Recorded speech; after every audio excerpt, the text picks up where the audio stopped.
오늘 말씀 주제를 위해서 현실부터 좀 많이 짚어보려고 합니다. 어떤 현실이냐? 거짓 신앙이 끊이지 않는다는 현실입니다. 일제 강점기의 사이비 종교 백백교 이후로 종교 사기꾼들이 사라진 적이 없습니다. 오늘도 접근해 옵니다. 분별을 못해서 발을 들입니다. 서서히 지배당합니다. 결국 착취당합니다. 돈을, 몸을, 시간을요.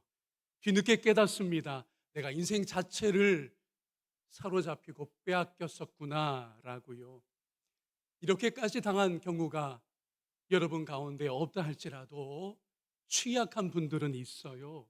누가 작정하고 접근하면, 누가 교묘하게 작업을 시작하면 속절없이 넘어갈 분들이 없지 않다라는 것입니다. 특히 마음이 약하고 착한 분들, 신앙심은 많은데 성경 말씀이 약한 분들이 취약할 수 있습니다. 이 땅에 신앙심을 이용한 종교 사기만큼 잘 속이는 게 또 없습니다. 남는 장사가 이만한 게 또 없습니다. 어느 후배 목사님의 이야기를 들려드릴게요. 그 교회 권사님 한 분이 기도로 병 고친다는 분을 잘 알고 있다면서 꼭 한번 모시자고 했습니다. 자기들처럼 작은 교회에 강사료도 안 받고 섬기는 진실한 분이라고 했어요. 그래서 목사님이 그분을 오게 했습니다. 왔는데 자기를 통해서 놀라운 일들이 수없이 일어났다며 간증 아닌 밑밥을 깔더랍니다. 그 후에 아픈 분들 나오라고 해서 기도를 쭉 해 나갑니다. 정말 누가 얼만큼 나았는지는 잘 몰라요. 자, 그런데 집회를 끝내면서 저는 처음 듣는 이야기인데 치유 속옷이라는 걸 소개하기 시작했다고 합니다. 여러분, 팬티 한 세트에 100만 원, 특수 소재, 기도 많이 하는 어느 의학자가 계시받아서 그걸 개발했다는 거예요. 그걸 누가 그 자리에서 샀을까요? 그렇습니다. 기도 받은 성도들이요. 고마운 마음 또 미안한 마음에 그걸 안 살 수가 없는 겁니다. 그 작은 교회에 와서 두세 시간 치유 집회 한 끝에 그 강사는 1,000만 원 이상을 챙겨서 나갔습니다. 물론 우리가 병 낫기를 위해서 기도해야죠. 저도 아픈 분들 우리 교회 가운데 저도 안수기도 하고 있습니다. 다만 순수한 기도여야 하는 것이 중요합니다. 훨씬 심하고 악한 사례들을 이제 이야기를 좀 더 드릴게요. 일제강점기 이 백백교의 교주는 가짜 금광으로 사기를 치고 재산 바치게 하고 궁핍한 신도에게는 더 바칠 게 없잖아요. 성년이 안 된 딸이라도 바치게 했었습니다. 의심하거나 이탈한 신도들은 죽임까지 당했는데 다 밝혀졌잖아요. 무려 350여 명이 살해되어 매장되었었습니다. 그로부터 100년이 지나 오늘날도 자기를 신의 대리자라고 예언자라고 마지막 때 보냄받은 자라고 하는 이들이 심각한 폐해를 끼칩니다. 생각을 마비시키고 복종하게 만들어 이득을 취합니다. 학대합니다. 성적 학대가 대부분 포함이 되고요. 얼마 전에 미국 연방수사국 FBI가 체포한 이 사이비 지도자도 그렇습니다. 체포된 후 2024년 12월에 징역 50년이 선고되어 지금 형을 살고 있어요. 그의 범죄와 피해자들이 겪은 일들이 넷플릭스 다큐멘터리로 최근에 공개되었습니다. 공식 포스터가 이렇게 돼요. 등지고 있는 여성들은 그 교주의 아내들입니다. 지금 다 나온 게 아니에요. 마주보는 가운데 한 사람은 자기가 피해자였어요. 다른 교주에게 성적으로도 유린당했습니다. 너무 안타까워서 잠입조사를 해낸 인물입니다. 교주의 이름은 샘 베이트먼입니다. 그가 지배했던 공동체는요, 이름이 좀 긴데 근본주의 예수 그리스도 후기 성도 교회입니다. 사실은 그에 앞서서 예언자라는 첫 교주가 있었어요. 악명 높았던 워렌 제프스입니다.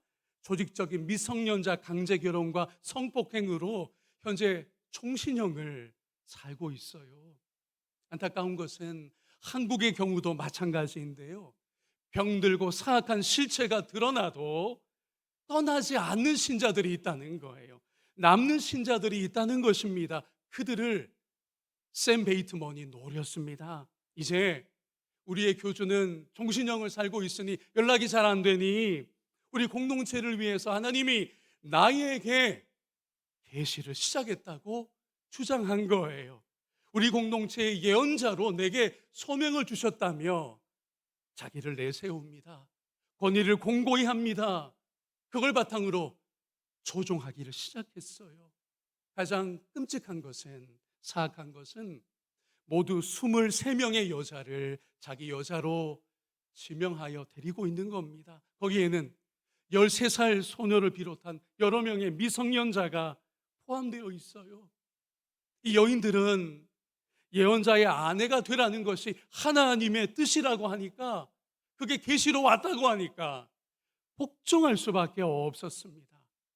특별히 13살 그 소녀의 부모는 이 아이를 보내면 무슨 일이 벌어질지 알면서도 달리 저항하지 못했어요. 성적 학대가 자행되었습니다. 그리고 이 샘 베이트먼이라는 사람은요, 그 성적 학대에 측근 남자들을 참여시켜서 이득을 공유합니다. 그럼으로써 자기에게 더 충성하도록 만들고 일종의 공범 관계를 만들어서 빠져나가지 못하게 하려는 방법이었어요. 어린 아내들을 지속적으로 세뇌합니다. 자기가 예언자이고 하나님의 계시를 받았기에 자기의 입에서 나오는 말, 문자 하나 보내는 거 하나님의 말씀이라는 거죠. 거스르면 하나님의 벌을 받는다고 공포스럽게 단속했습니다. 의심이 들면 사탄이 주는 것이요, 복종이야말로 가장 중요한 것이더라고 누누이 강조했어요. 그러니 여러분, 생각 못하는 상태로 점점 만들어서 완전히 조종하고 지배했던 것입니다. 우리나라에도, 아니 세계 여러 나라에 같은 방식과 구조의 종교 사이비가 늘 있어 왔습니다. 제가요, 이 샘 베이트먼의 스토리를 접하면서 근본 원인 하나를 또 확인할 수 있었습니다. 그것은, 잘 들으세요, 하나님의 뜻이 특정 소수를 통해서 비밀스럽게 주어진다고 하는 대단히 큰 오류입니다. 자칭 예언자에게, 교주에게, 신의 대리자라는 사람에게 하나님의 뜻이 온다, 계시가 온다라고 하니까 어떻게 돼요? 그 사람을 추종하는 거예요. 복종하는 겁니다. 하다못해 어느 기도원 원장이라는 사람이 이런 적이 있었어요. 사실은 제가 구목 생활을 하던 어느 일정 기간에 저희 군인교회를 나오던 육군사관학교 출신의 젊은 부부의 고민이었어요. 그 어머니가, 그러니까 우리 여집사님에게는 누구의 시어머니죠. 20, 30년 동안 계속 어느 기도원 원장에게 가서 기도를 받는 거예요. 일종의 계시를 받습니다. 예언 기도라는 걸 받아온대요. 어렵게 손주가 태어났습니다. 얼마나 감사하고 기뻤겠어요. 딱 손주가 태어났다고 기도 원장에게 얘기하니까 자기가 예언을 안 그래도 받았는데 라고 하면서 뭐라고 들려주었는지 아세요? 이 아이는 하나님이 특별한 일을 위하여 구별하셨기에 세상의 예방접종은 절대로 해서는 안 된다라는 거예요. 그러니 이 시어머니가 벌써 20, 30년 동안 길들여져 있잖아요. 여러분, 기도는 중요합니다. 그런데 기도는 본인이 해야 되는 거예요. 내가 하나님 앞에 단독자로 나아가 무릎 꿇는 겁니다. 내가 응답을 받아야 돼요. 내가 기도 중에 결단하는 것이고요. 그런데 권위 있다고 하는 누구를 통해서 일종의 계시라고 주어진 그 이야기는 너무도 받아들이기가 어려웠습니다. 그러나 자기가 이미 거기에 길들여져 있잖아요. 종속되어 있잖아요. 아들과 며느리를 불러 모읍니다. 얘들아, 잘 들어. 귀한 아기를 주셨는데 이 아기는 특별한 아기야. 우리 원장님이 그러셨어. 환상 중에 보셨대. 그래서 이 아이는 세상적으로 양육될 수는 없고 당장 예방접종부터 하면 안 돼 라고 하니까 멀쩡하게 육사 나온 아들이, 그리고 학교 현직 교사였어요. 그 젊은 여집사님은 아무리 생각해도 납득이 안 되는 거예요. 하나님이 정말 그렇게 말씀하셨을까? 그런 게 하나님의 뜻일까? 그럼에도 불구하고 시어머니가 그렇게 종용을 하니 고민하며 저에게 어려움을 꺼낸 적이 있었습니다. 사랑하는 여러분, 성경은 어떻게 가르치고 있지요? 이번 기회에 분명히 해두어야 할 것 같습니다. 자, 첫 번째 줄을 같이 읽으면 좋겠어요. 우리가 만난 진리는 인류의 광장에 공개된 역사 속에 드러났습니다. 비밀스럽게 어디 한 귀퉁이에 들어온 계시가 아니었어요. 그런 진리가 아니었습니다. 진리는 예수 그리스도이신데, 여러분, 예수님의 십자가 죽음이 어떻게 되었나요? 모두에게 공개되었습니다. 예수님의 빈 무덤도 승천도 여러 목격자들이 보았어요. 그래서 세 번째로 예수님의 모든 사건이 하나님의 궁극적인 계시인데 감추어진 것이 있습니까? 없습니까? 전혀 없습니다. 전혀 없어요. 그래서 하나님의 계시인, 하나님의 말씀 로고스인 성자 하나님이 사람이 되셨잖아요. 구체적으로 역사 가운데 들어오셨잖아요. 갈릴리 나사렛에서 성장하셨습니다. 동네 사람들이 다 볼 수 있었어요. 그의 성장을 지켜보았습니다. 예수님의 설교 한마디, 그의 행적 하나하나가 감추어진 적이 없었다는 거예요. 여러분, 하나님의 가장 큰 계시가 무엇입니까? 하나님이 죄인들을 찾아 구원하시고 섬기신다는 겁니다. 너무 중요해서 다시 말씀드려요. 하나님이 죄인들을 찾아 구원하시고 군림하시는 게 아니라 섬기신다는 거예요. 그래서 이게 복음인 겁니다. 이게 뜻밖의 진리요, 놀라운 진리라는 거예요. 이 진리와 복음이 어떻게 나타났습니까? 하나님이 외아들을 보내시는 것으로 나타났습니다. 예수 그리스도이십니다. 그가 결정적으로 대속의 죽음을, 그리고 승리의 부활을 하셨잖아요. 그분의 십자가에서의 죽으심은 온 이스라엘 주민이 목격한 것입니다. 그들이 가담한 것이었습니다. 로마 군병들마저도 똑똑히 보았어요. 예수님의 옷을 나누어 가졌잖아요. 또한 부활하셔서 그 빈 무덤을 여자들이 목격했습니다. 제자들 중에 베드로가 가서 목격했습니다. 꽁꽁 숨겨놓은, 아주 일부만 알고 있는 비밀 사건이 아니었다는 거예요. 부활 후 승천도 제자들을 중심으로 맨눈으로 목격하는 공개된 사건이었습니다. 오늘 사도행전 1장 본문이에요. 여러분 읽을까요? 이르되 시작.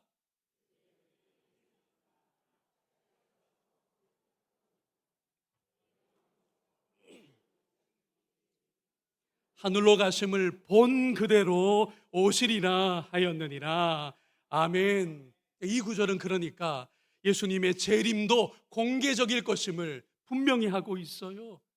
승천이 비밀스럽지 않았던 것처럼 갈릴리 사람들아 라고 하잖아요. 이 두 천사가 했던 이야기인데, 왜 빤히 이미 승천하신 너희들이 방금 두 눈으로 본 그분을 그저 멍하게 바라보고만 있느냐?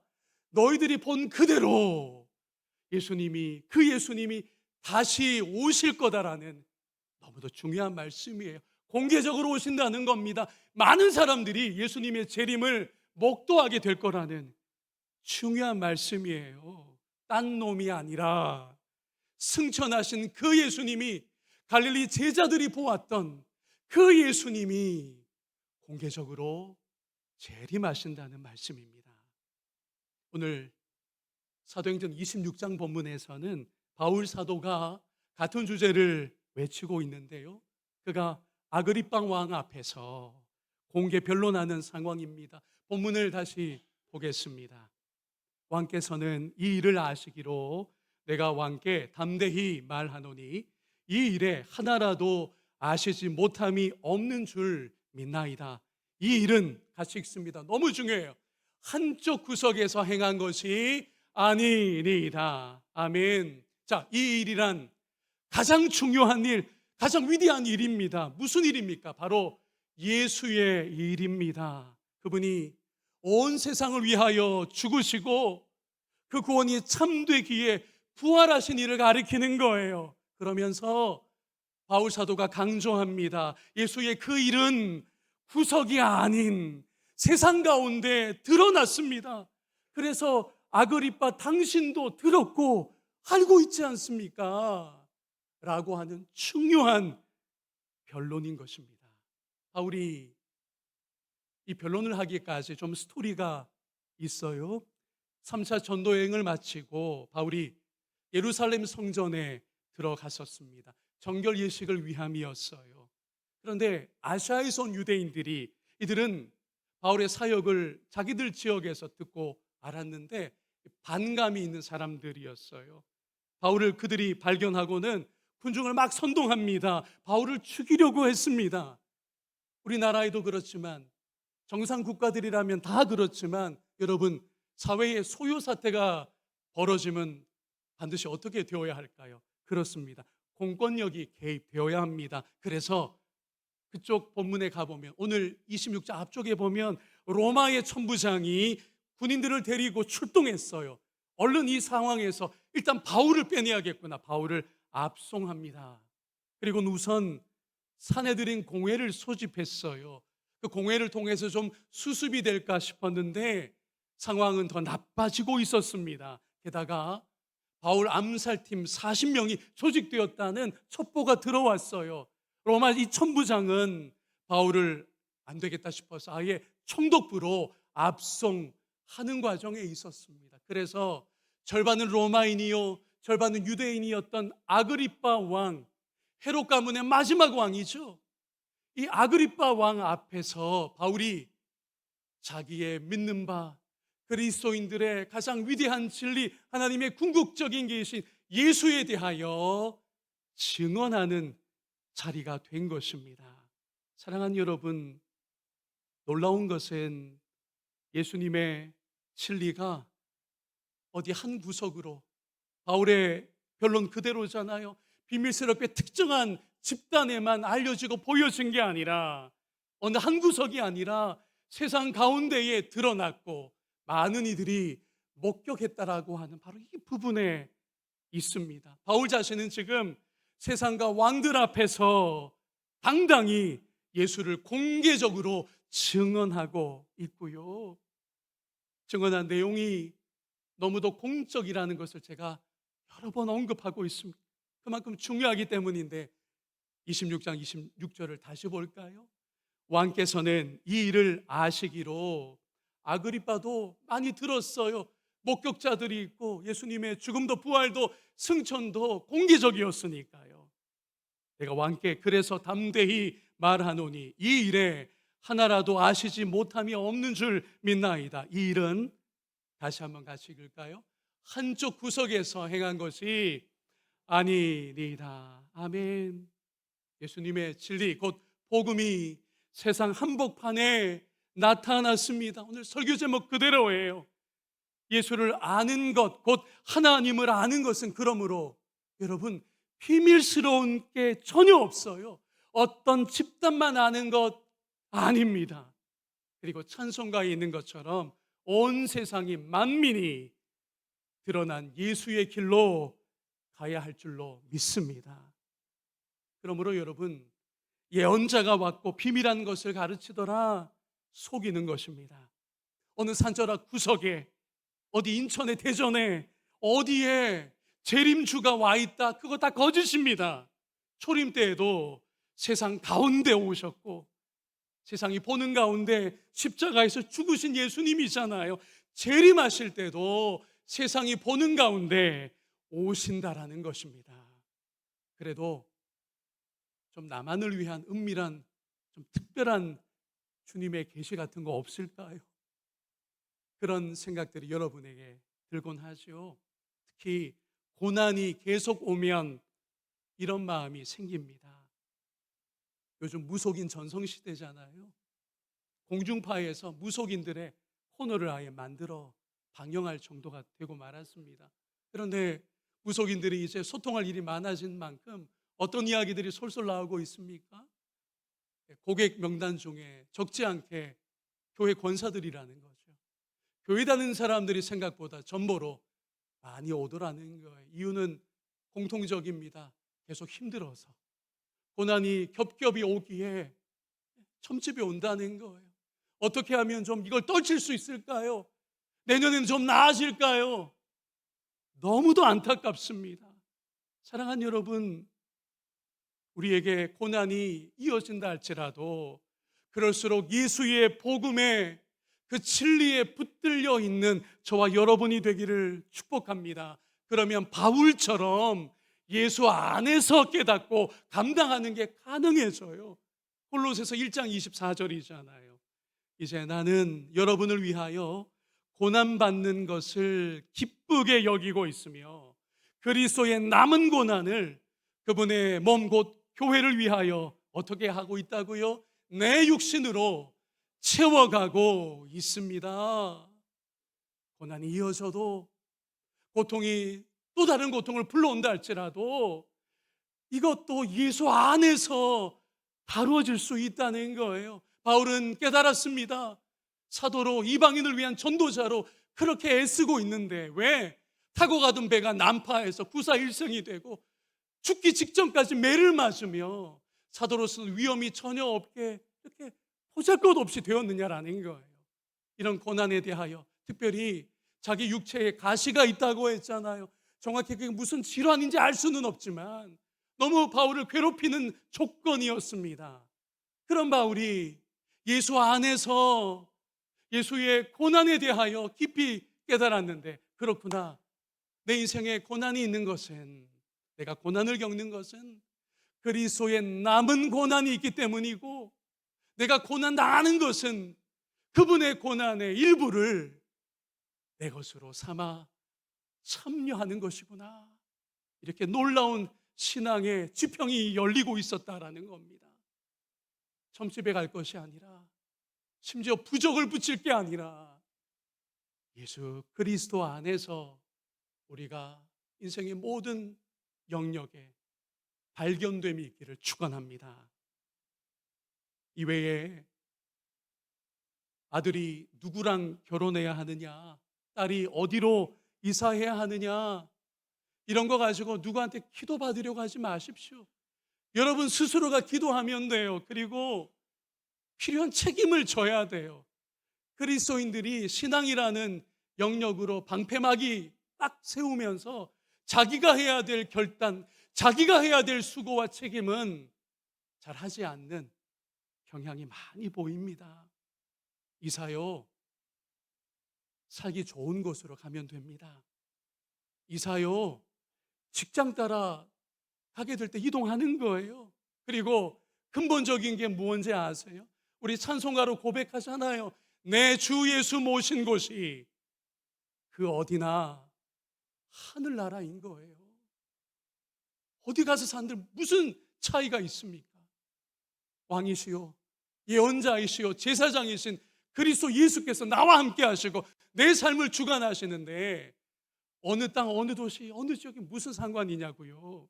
그리고 결혼 대상 이거요 여러분, 어디 예언 기도 받고 청년 A, 청년 B, 청년 C가 있는데 예를 들어 목회자 사모에게 누가 좋을까요?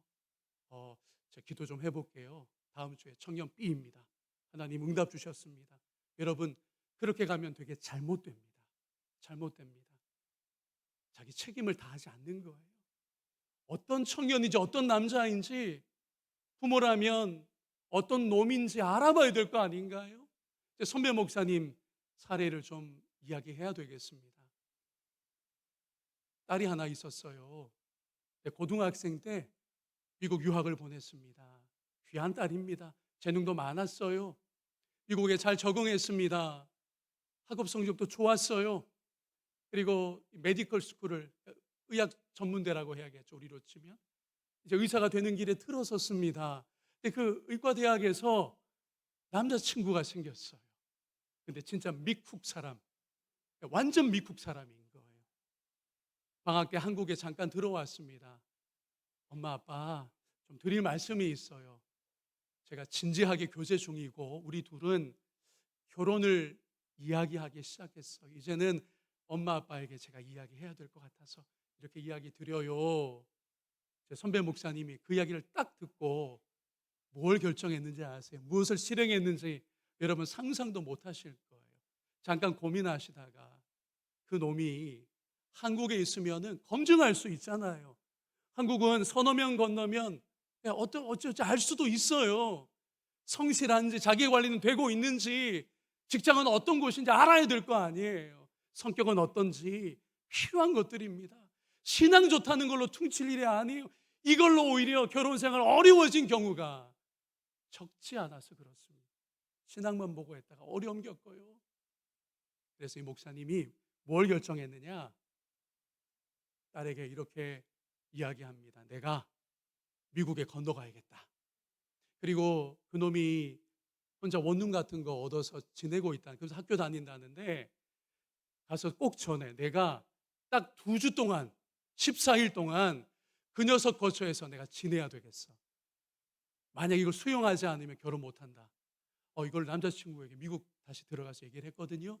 그랬더니 미국 이 청년이 아들이 사생활인 기본인 미국 문화 풍토에서 뭐 이런 경우가 다 있어 그러면서도 결혼 허락 못 해줄 거라고 하니까 울며 겨자 먹기로 예 이러면서 받아들인 거예요. 목사님 비행기 타고 날아갔습니다. 진짜 2주간을 그 집에 머물면서 이놈 생활 습관이 어떤지, 여러분 3일까지는 정신 차리고 평소와 좀 다르게 잘할 수 있지만 4, 5일 지나면 조금씩 허점이 드러나잖아요. 어떤 습관이 있는지, 와 있는 나에게는 기본적으로 환대하는 태도가 되어 있는지, 공부는 얼마나 몇 시까지 하고 있는지, 자기 관리는 되고 있는지, 집에 담배 냄새는 안 나는지, 뭐 이상한 거 어디 서랍 안에 넣어두지 않았는지 다 조사했어요. 대화도 많이 나누었습니다. 그리고 딸을 불렀어요. 얘야, 성적표를 발표하마. 그놈 괜찮더라. 내가 믿음이 가더라. 합격. 그래가지고 결혼했어요. 의사 부부가 되어 잘 살고 있습니다. 사랑하는 여러분, 무슨 이야기냐 하면 우리가 기도 응답받을 게 많죠. 우리는 모든 삶의 영역을 가지고 주님 앞에 나아가야 합니다. 그런데 때로는 무슨 직통응답, 직통계시 받는다면서 자기가 해야 될 고민, 자기가 내려야 될 결단, 자기가 치러야 될 헌신은 내려놓고 그저 일방적으로 답 찍어주세요, 정해만 주세요. 이건 제대로 가는 신앙이 아니라는 것입니다. 이런 신앙의 습성은요, 누가 예언자라고 하면, 누가 예언기도 해준다고 하면 거기 가서 머리 조아릴 그런 분들에 지나지 않는다는 거예요. 그러므로 우리 모두 마음에 새겼으면 좋겠습니다. 앞에 보시면 예언은 궁극적으로 누구에게 관한 것일까요? 구약 성경에 많은 예언자들이 있어요. 근데 그들이 궁극적으로 예언한 게 뭡니까? 메시아가 오셔야 된다는 거예요. 이스라엘과 온 열방의 소망은 오실 메시아 예수에게 있다는 거죠. 저마다 계시, 이런저런 계시라고들 하는데 계시는 결정적으로 누구에게서 드러났습니까? 여기 단어가 글자가 하나 바뀌었어요. 그렇습니다. 오신 메시아 예수 그리스도에게서 모든 하나님의 계시가 결정적으로 나타났고 성취된 줄로 믿습니다. 끝으로 여러분, 그래서 예수님의 삼중직이라는 게 있어요. 이거 기억하십시오. 첫째는 예수 그리스도께서 최종적인 그리고 완전하신 예언자이십니다. 두 번째, 예수 그리스도는 유일하고 완전하신 제사장이십니다. 마지막으로 예수 그리스도만 우리의 삶을 규율할 수 있고 우리를 다스리실 수 있는 왕이십니다. 삼중직이 뭐라고요? 예수께서 예언자이시고 제사장이시고 왕이시라는 거예요. 그런데 왜 다른 데 가서, 다른 어떤 누군가에게 가서 신앙적으로 지배당하려고 하느냐라는 겁니다. 다른 예언자가 없습니다. 다른 주님께로 더 쉽게 갈 수 있는 다른 중보자원 제사장이 없습니다. 여러분을 다스릴 수 있는 다른 왕은 없는 것입니다. 그러니 오직 예수로 믿음의 길을 가며 예수로 여러분의 인생이 충분히 설명되고 인류 가운데 이미 공개되어 드러난 예수님의 그 십자가의 대속의 은혜와 부활의 참 소망 아래 여러분의 믿음의 길이 반듯하게 확인되는 그런 하루하루의 삶이기를 주님의 이름으로 축복합니다.